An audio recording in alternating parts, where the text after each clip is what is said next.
So I'm going to talk about the acceptability thresholds, which are useful for integrating consumer preferences in breeding programs. I am going to present some strategy which allowed us to assess acceptability thresholds. So the preparation of this webinar has been possible thanks to the contribution of a number of people who I will mention. Nelly Forestier-Chiron, Isabelle Maraval, Zoé Decher, and Alexandre Bougnol from CIRAD, Aurélie Bishop from NRI, Laurent Adincy from USA FSA, Gérard Engo from CARBAP, Bella Tiken from ITA, Elisabeth Kakaza from NAR, Marianne Nakito from SIP, and Suzanne Joannings-Meyer from USDA. For your information, I have already mentioned this notion of acceptability thresholds during the virtual annual meeting in April 2021 and the Africa Yam workshop in November 2021 in Benin. First of all, what are acceptability thresholds? When you are a consumer, you expect the product you are going to consume meet your preference. For a given quality trait, we are going to look for the lower or higher values that translate the acceptability threshold. To illustrate that, the following are the acceptability threshold evaluated for banana dessert. We had identified 5 priority quality traits, and thanks to a method I will explain later, we identified the acceptability thresholds. We were even able to identify 2 acceptability thresholds according to the degree of acceptance. Optimal thresholds in black, and that correspond to the maximum desirability, and acceptable thresholds in gray that are less restrictive.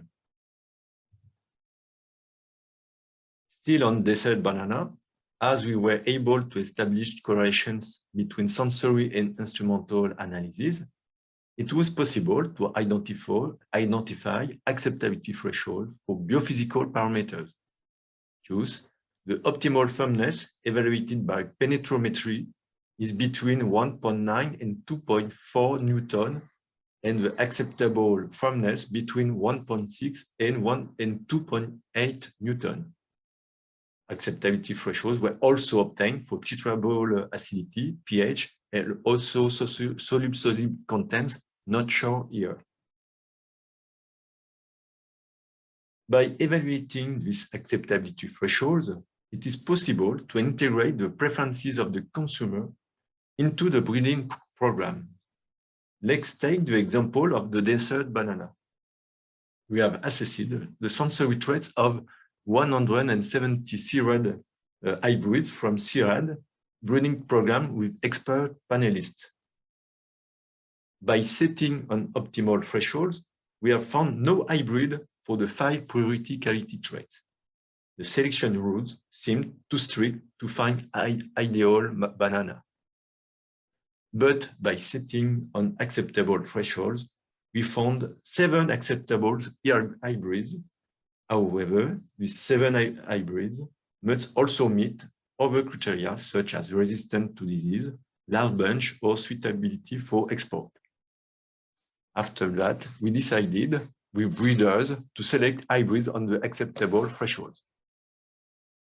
Once a hybrid was selected according to acceptable thresholds, it enters in a new process of evaluation on a larger scale.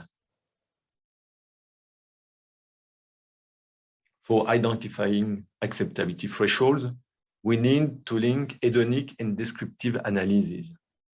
In the RTBfoods project, both analyses were described and done in Work Package 1 and Work Package 2. The hedonic test carried out in the Work Package 1 aimed to identify consumer preferences. For hedonic test, we work with more than 100 consumers. In overall liking test, consumers are asked to score the overall liking of product using a scale I like, I dislike. In just about right test or jar test, consumers are asked to assess for each product how they perceive the intensity of a main sensory trait by using the following scale: not enough, just about right, and too much. And in check all that apply tests or kata test, the consumers are asked to select the quality characteristics that better describe each product sample among a list of 20-25 sensory characteristics. The descriptive analyses carried out in the work package 2 aim to characterize sensory traits of products by panelists and by instruments. In quantitative descriptive analysis, QDA, products are assessed by trained panelists. Panelists are asked to score sensory attributes of products on a scale from 0 to 10, for example. At the same time, sensory traits of products can be assessed by biophysical analyses like texture, color, sugar content, etc. These instrumental measurements are done both in raw and cooked products. This allows us in Work Package 2 to link sensory attributes to biophysical parameters. Please see now how to assess acceptability thresholds. For that, I offer a method that I developed on desert banana and published in 2017 in Scientia Horticulturae. This publication is now accessible on RTBfoods platform. For assessing acceptability threshold for the priority quality traits of banana dessert, we used a jar test and QDA. This bell-shaped curve represents the percent of consumers who perceive just about right 11 cultivars according to the firmness intensity assessed by trained panelists.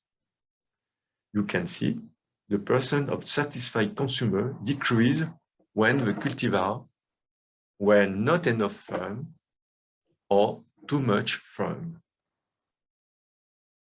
We calculated optimal threshold when we arbitrarily considered that more than 70% of consumers were satisfied. An optimal firmness was between 3.5 and 4 on a 0.0 to 9 scale. By considering penetrometric parameters, optimal firmness was between 2 and 2.5 Newton. In the same way, we calculated acceptable threshold when we arbitrarily considered that more than 60% of consumers were satisfied. An acceptable firmness was between 2.3 and 5.2 on a 0 to 9 scale.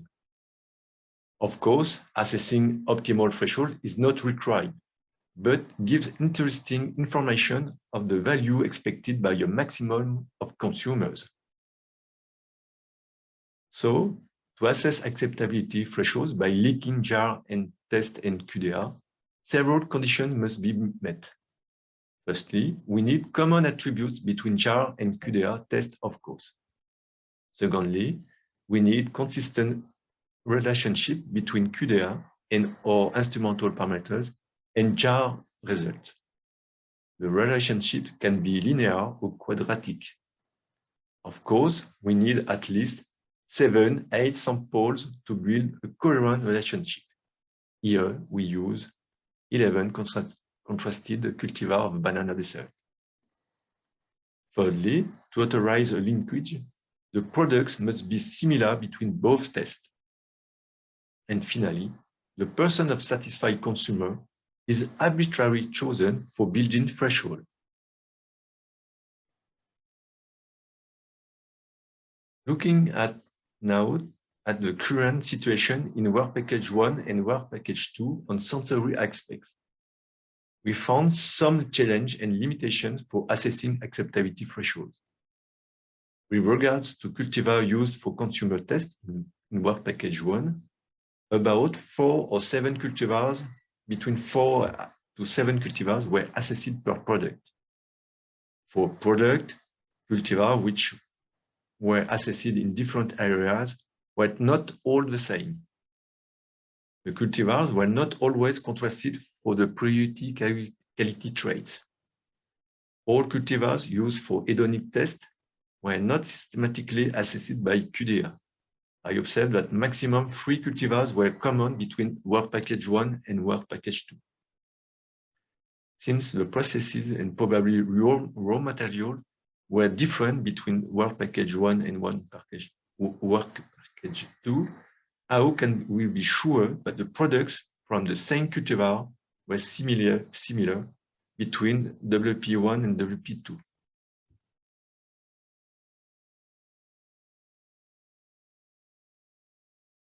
I will now present several case studies from the RTBfoods project that illustrate the possibility and the difficulty of evaluating this acceptability threshold. On sweet potatoes, SIP has identified the firmness by touch or in mouth as a priority quality trait. A correct correlation was found between the firmness perceived by trained panelists and measured by texturometer represented by peak force. In the figure now, you can see the good links between the peak force of 5 samples and the % of unsatisfied consumer. The % of consumers who judge the sweet potatoes too hard increase with peak force, the orange curve. The % of consumers who judge the sweet potatoes not enough hard, of course, decrease with peak force, in blue here. These results were obtained with only 5 cultivars, but which were quite contrasted in terms of firmness. The jar test was done only with 23 consumers, while the standard requires a minimum of 100 consumers. But what is the more important is that both tests, jar and instrumental texture, were realized here on the same products, same raw material and closed process.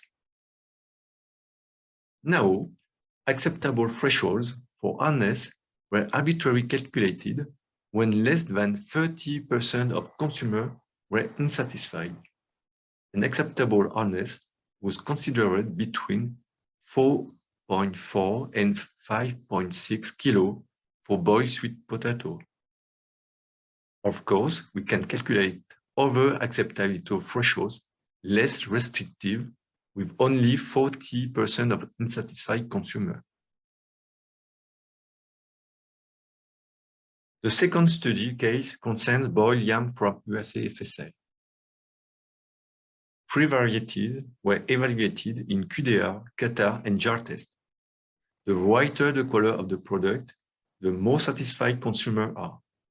White color would be acceptable above a score of 6. For stickiness, 2 varieties are just right for more than 80% of consumers. Also, they were scored very differently in stickiness intensity by QDR and Qatar test. So it was not possible to identify the acceptable stickiness in this case. For hardness, contradictory results can be observed between QDR and jar test, but relationship is better if linking jar to Qatar result. So these results lead to several recommendations. It is possible to find acceptability threshold for priority quality traits only if the relationship between the score of QDR and the frequency of jar are consistent.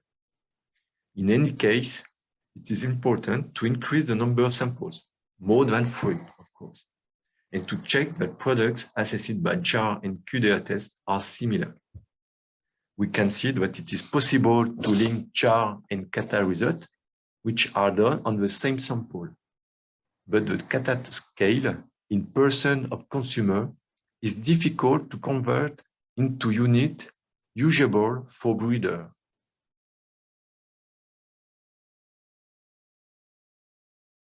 For the third study case, we try to find acceptability threshold for matoke from NARL. We propose here to link not jar test, but overall liking to QDR result and to biophysical parameters. 3 cultivars were commonly assessed by consumer and by trained panelists. We can see with overall liking results that these three cultivars were very contrasted in terms of preference. Kubutsi cultivar was the best appreciated by consumer and Narita 21 the least appreciated. By linking the overall liking in QDR result, we can see that it is difficult to extract some good correlations.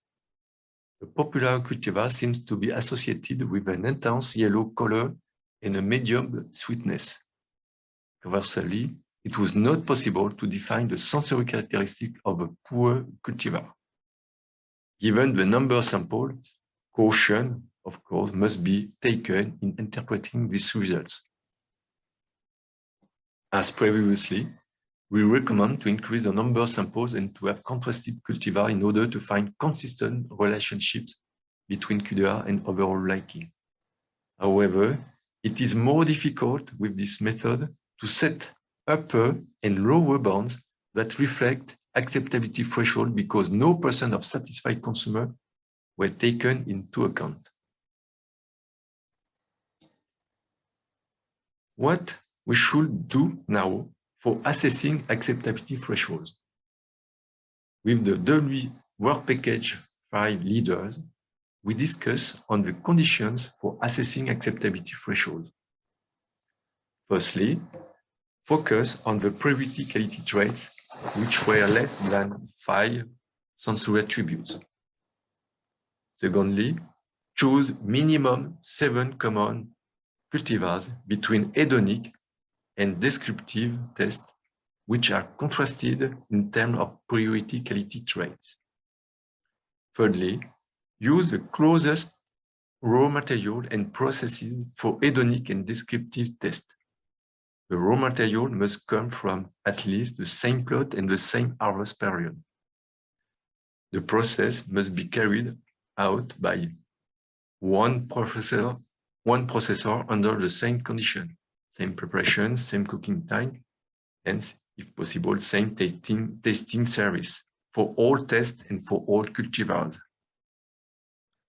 Fourthly, do the jar test only on the priority quality traits with minimum 101 consumers, but not necessarily more, in one location.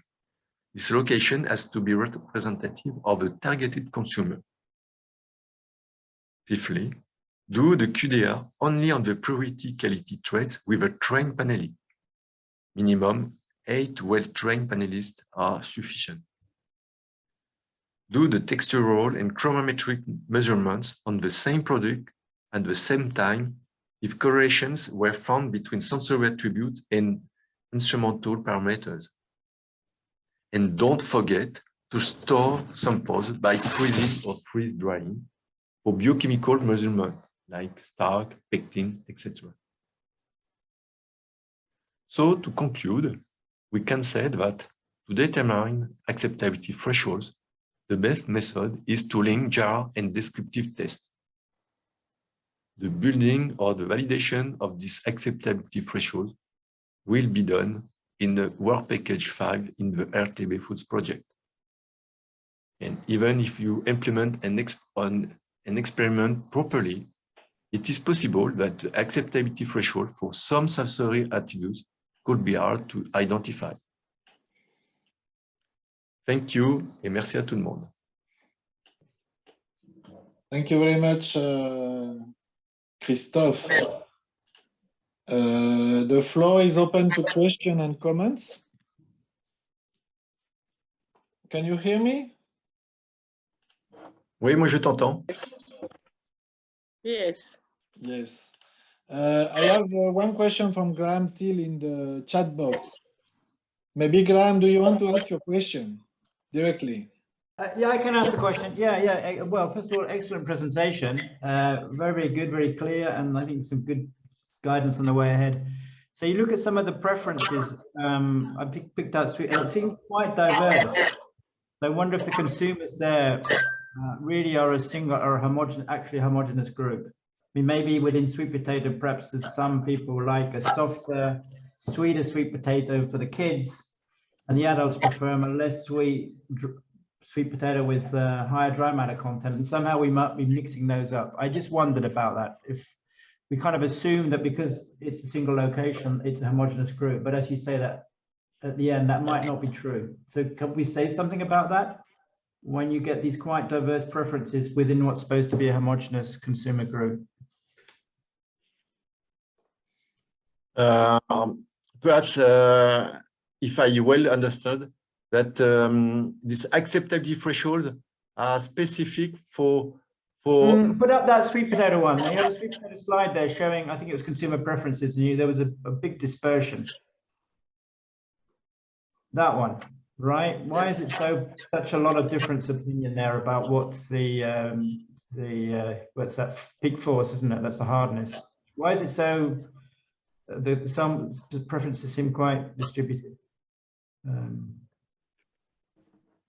Is it truly a single group, or might you have two groups mixed up there with somehow? I don't know. That was my thought on it. Here you have the result.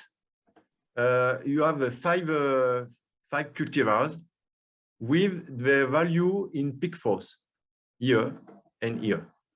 And for the same, comment? Partage ton écran, on ne le voit pas. Ah. Need to share the screen. You can see it. I can see it. Oh, yeah, that's good. You explain it a bit better. Maybe I didn't quite understand it. Explain it a bit better. Yeah. Okay. Sorry, my screen is not. Yeah, we can see it, Dominique. Okay. So here, for example, when sweet potatoes are too firm, are very firm, consumer, a large percent of consumer judge this cultivar too firm. Is the example here. And when the sweet potatoes are not enough firm, about between 2 and 3 kilos, a lot of people, a lot of consumers consider that is not enough firm. And like that, we can build relationships. And what is interesting is to find the intersection here between the two curves. And like that, you can find acceptability threshold.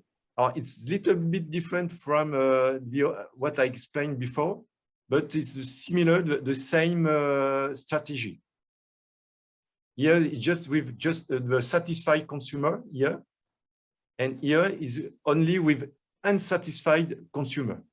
But the strategy of the rule to find acceptability threshold is the same.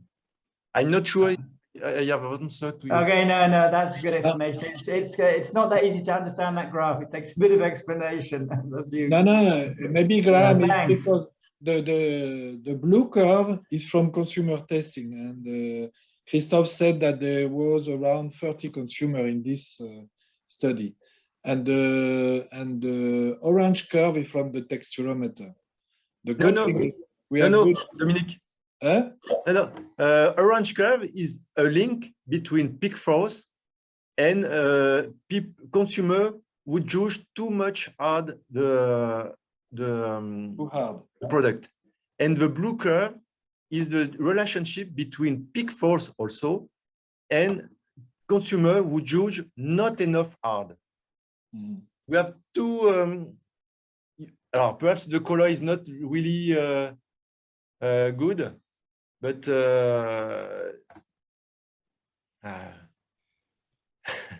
I say need to think about this one. It's not an easy curve to read, actually. I think what needs to be made clear, sorry to intervene, is that the consumers have to answer two questions. One is it hard enough? And the other one, is it too hard? And then we get those two curves. But we have two curves also, but we because yes, there are two questions, and sometimes when people say it's not enough hard, of course, they don't say that it's too much hard, of course.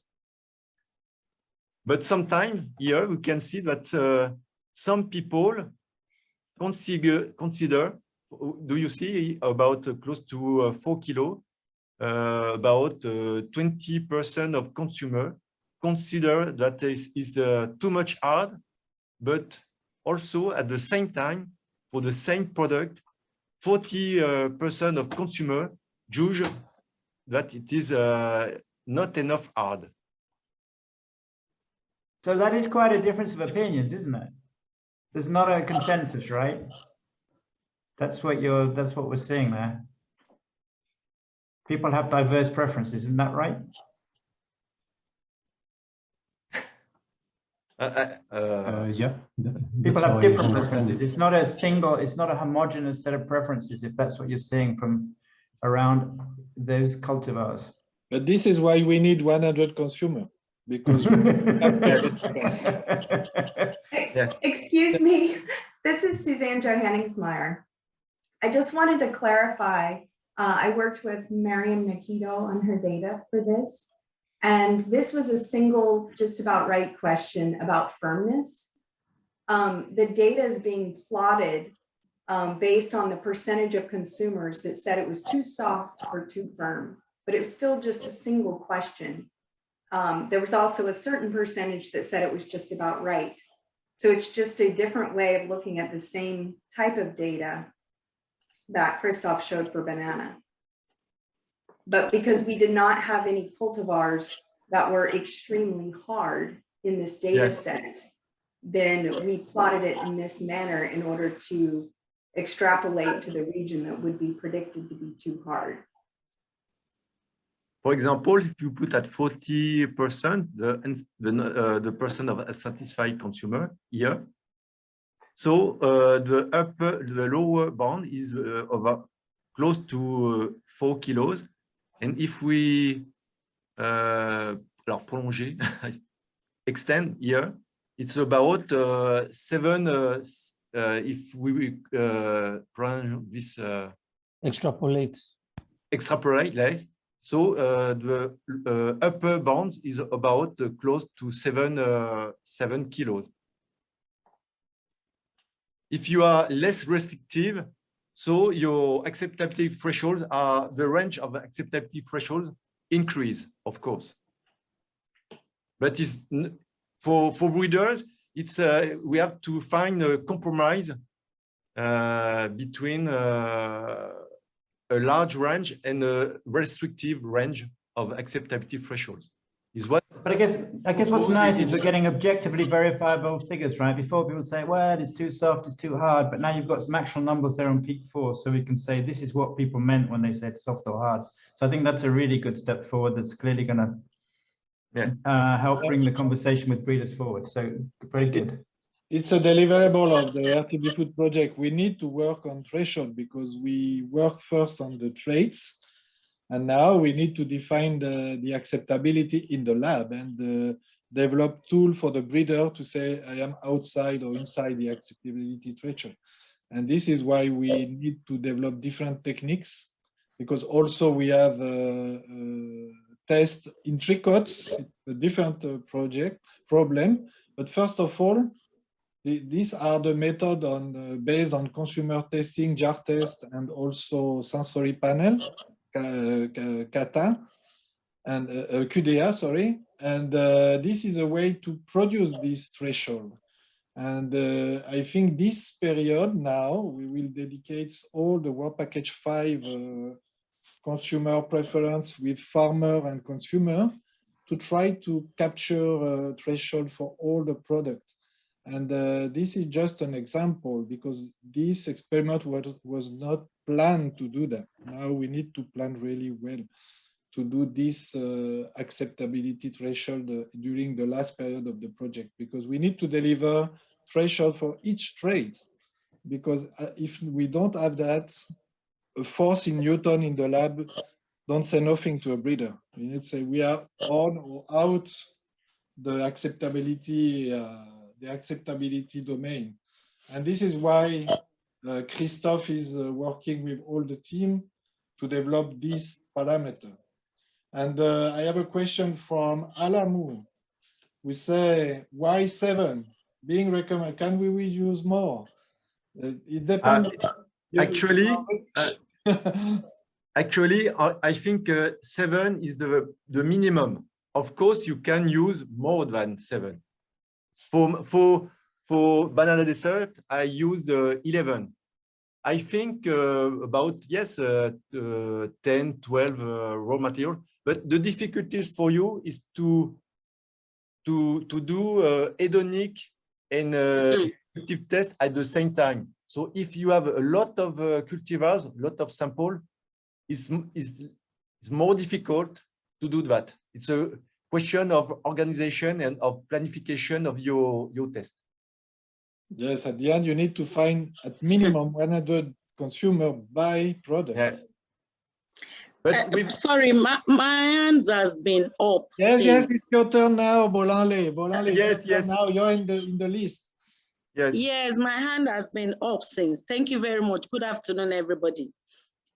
My question is this: from what we have seen here, does that mean that in this period 5, we'll go back to the field and conduct consumer acceptability test again to get the jar, the kata, and then the QDA for these products?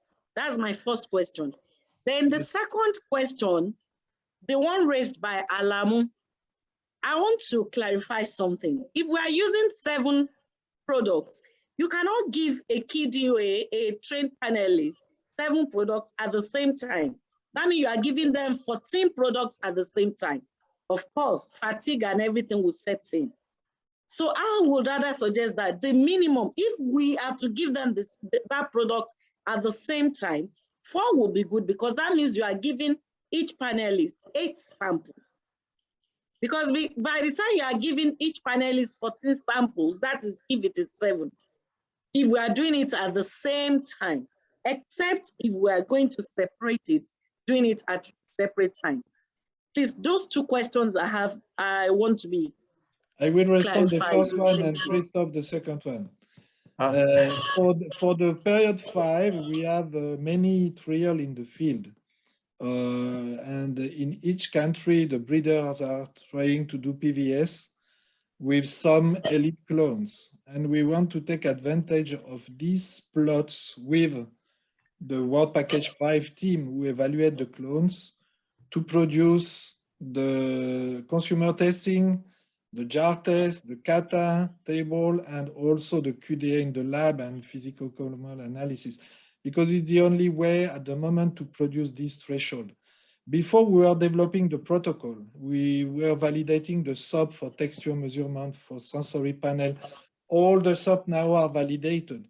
And now we need to put all together to produce this threshold value during the next phase. It's very important for the breeder to know what a force represents from a texturometer for the selection.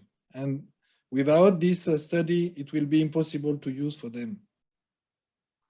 This is for the first question. And for example, in pounded yam, CNRI is doing pounded yam at the moment. UACFSA will do pounded yam next week. And also Ashrat in Nigeria is doing pounded yam. And the idea is to capture the consumer testing with the processor and consumer, and to send all the sample to the laboratories to produce the value of texture, of color, of physical-chemical analysis. And processing all this data will be able to put threshold for each trait. Christophe, for the second part. Yes, or just for about the first question, perhaps you have now data to explore to see effectively actually if you can do a relationship between QDA and jar test. For example, with sweet potatoes, we found with the previous data some acceptability threshold. So perhaps if you for pounded yam, if you have in period 3 and 4 result from WP1 and WP2, you can perhaps found some acceptability threshold for 1, 2 probability traits. For the second question, I'm not sure to understand, but your question is how to do QDA with more than 7 samples at the same time. No. That's not what I asked. My question was that you know, you said minimum of 7 common cultivars. So I said, do you want us to do the QDA for those 7 cultivars at the same time? No. If not, that's what I'm saying, that if you do it at the same time, that means you are working with 14 samples. It may be too much for the panelists. Of course. That's what I'm saying. You are giving an individual panelist 14 samples at the same time. So it may not be possible to do the 7 at the same time. But if you work with 4 samples, 8 samples is easier to manage for the panelists. But if we are not going to do it at the same time, maybe you are separating it, you do 3 the first day and 4 the second day, it's still okay. That's my question. Yes, you can do. What is important is to use the same raw material between jar and QDA. But after in QDA, you can store your raw material before assessing by QDA, 1 or 2 days after. No problem. Okay, because for us, we worked on 4 cultivars. And based on what you said for period 3, we worked on 4 cultivars, and then we're already working on for the consumer testing. I think just as you answered the first one, we can use that data and see if we can make the threshold from it. Thank you. Okay, thank you. Yeah, thank you. Aurélie raised her hand a long time ago also. Aurélie. Hello, it's more, I don't know if it's a question or a comment. I just wonder what's the purpose of using a QDA, because there are some methods that have shown the kata with consumers could be equivalent to QDA. And in a way, it's much easier. You can use a frequency of if you've got 100 or more than 100 consumers, the frequency of each characteristics can be used to develop a description, so a sensory description of the product. And then you can link that to the texture and other physical chemical parameters. Yes. I don't really see the purpose of going back to a panel, which makes the logistics much more difficult than because you're already working with consumers on a jar. And so, yeah, it's just, so if you could please explain.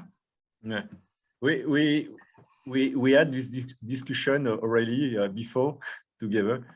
And the problem with only kata, we cannot use kata for establish directly acceptability threshold, because the unit is not, it's a % of consumer. It's not usable by breeders, etc. What we need is a very descriptive unit, like, for example, a value of a sensory attribute between 0 to 10, or a value of instrumental parameters, for example, Newton, the firmness in Newton, or the acceptability, the titratable acidity, for example. So if we use only kata, after you have to prove that there is a link between kata and QDA or descriptive or instrumental test. Because here, for example, if we change sensory firmness by kata, So we have a value between 0 and 100%, but after we cannot propose for breeder to use it for screening and for screening the variety. The difficulty is to use the kata, the result of kata. Yeah, that's where I don't really agree with you, because I've used kata before for sensory profile. So I think you can use kata, and I also shared a book and some time ago that you showed how to use consumer to establish a sensory profile. I share that with you, but I can share it again. Yeah, I don't think QDA is necessary. That's my opinion. Right. Okay, this is a scientist discussion. Yeah, I think you need to discuss outside the webinar after. Noel have a comment also about the choice of the varieties. He say, among cultivar, you need to choose the best one and others. If you miss to take into account the best cultivar, you don't know if the range of the threshold will be the real. This is about the variability of the clone selected to establish the threshold. Christophe. Yes, to establish acceptability threshold, you need very contrasted cultivars, because if you have, for example, here only the best cultivar, so you will have, for example, firmness at the optimum, and you cannot link the attributes with the person of consumer. You see that here, what is important is to have a very large range of sensory firmness or penetrometric firmness. Is what is important. For this priority quality traits, here is firmness. For example, on sweetness, I use very less sweet and high sweet banana with medium, of course. No, my question is not that. I say that if we take the range of the cultivar, you say you want Noel, the best and bad on it. Your range of threshold will not be the real value. So you have to take into account the best, good, the medium, and the bad. I think Emmanuel sent me the response. Yeah, you agree. You agree. That is what I answer. No. Of course. Yes, of course. Yes, in the youth variability, you need to have the best. I have a question about your recommendation. Please put your recommendation at the end of the, because you know, in RTBfood we are doing a champion processor evaluation, and we are doing tricots, and Bella is there, and they are planning to do tricots on cassava in June, and SIP is planning this month to do tricots with jar test and evaluation. And what is your recommendation about tricots? Tricots, you will never have the same cooking, you will never have the same region, you will never have the same place. How to integrate jar in the tricots to be representative and to be able to define threshold with the tricot method?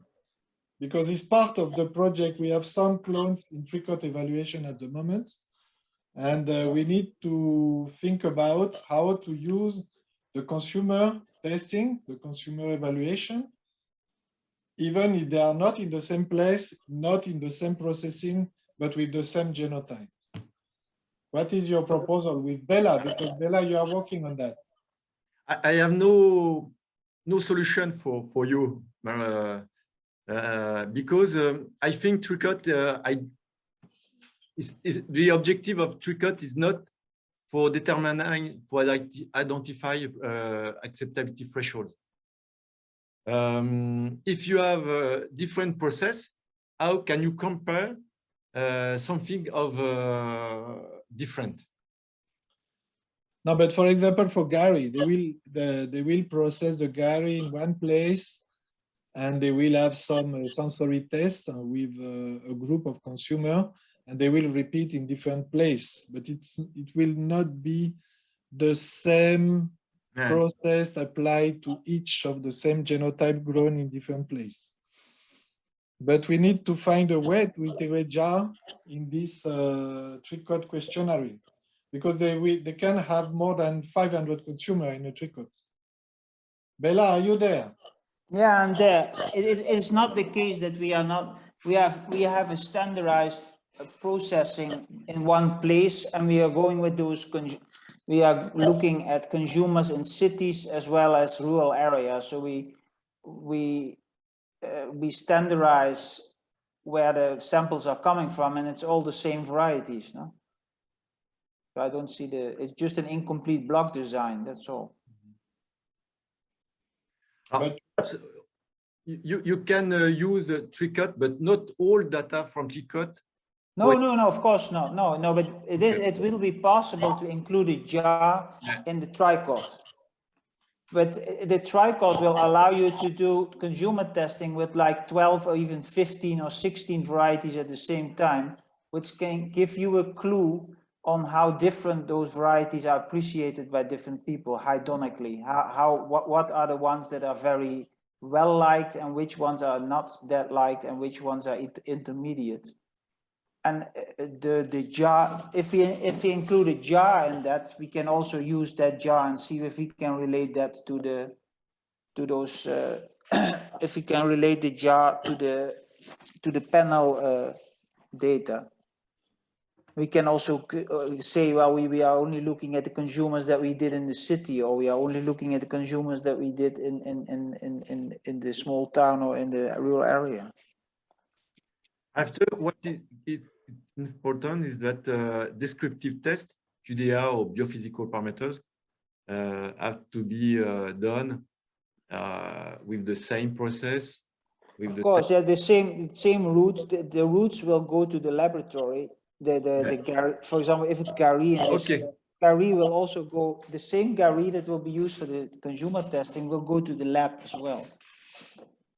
And then also in the lab, they will process the routes and also prepare the Gary to make EBA according to the SOP that is developed for EBA. Okay. With indeed physical chemical measurements, textual measurement, color measurement. Okay, very good discussion. I think it's a burning issue for period 5 for the project. We need to try to develop for each product profile threshold for the different traits. And I think it's a very good seminar to begin thinking how to do that and to take advantage of the trial, of the PDS trial that we have. And it is true, we have not yet integrated the jar into the TriCut, so that's something new.